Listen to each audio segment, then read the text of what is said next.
नमस्कार, आप देख रहे हैं बिजनेस टुडे बाजार। मैं हूं हर्ष शर्मा, एक बार फिर आपके सामने हाजिर हूं। आज हम इस वीडियो में एक आईपीओ के ऊपर चर्चा करने जा रहे हैं। बड़ा दिलचस्प आईपीओ है ये, और बहुत सारे लोग इसके बारे में, इस कंपनी के बारे में जरूर जानते होंगे। जी हाँ, इसका नाम है उल्लू।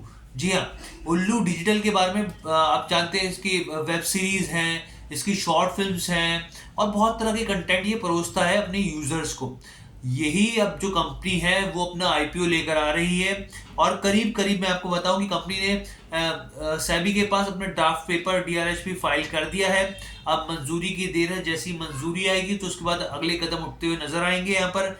लेकिन यहाँ पर मैं आपको कुछ जानकारी दे देता हूँ। तो इस आईपीओ के जरिए कंपनी जो है करीब 135 से लेकर 150 करोड़ रुपए की जुटाने की इनकी योजना है यहाँ पर। मतलब आप समझिए कि अगर 150 करोड़ है तो ये अपने आप में बहुत बड़ी रकम है। और एसएमई की बात करें, क्योंकि एसएमई आईपीओ तो उस हिसाब से देखा जाए तो ये अब तक का सबसे बड़ा आईपीओ हो सकता है, इस तरह की खबरें हैं। अब नए शेयर इसमें जारी किए जाएंगे, और करीब करीब 62 लाख से ज्यादा नए शेयर यहाँ पे जारी किए जाएंगे। ओएफएस नहीं, इसमें ओएफएस को लेके जो चीजें हैं वो नहीं हो रही हैं इसमें।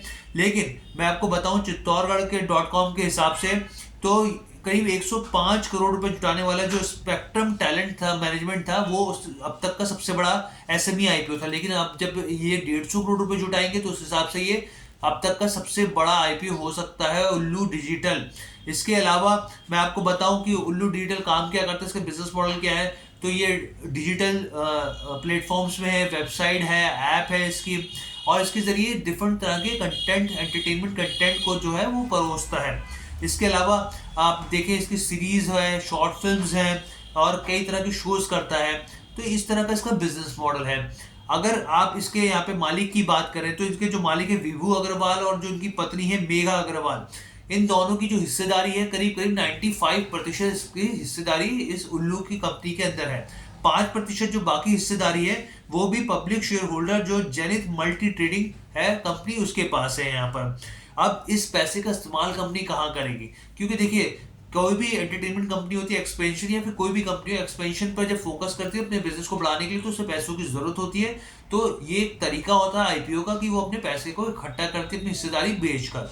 अब इस आईपीओ के जरिए इस पैसे का इस्तेमाल कंपनी कहाँ करेगी, तो नए कंटेंट के प्रोडक्शन में करेगी, नया कंटेंट बनाएगी कंपनी।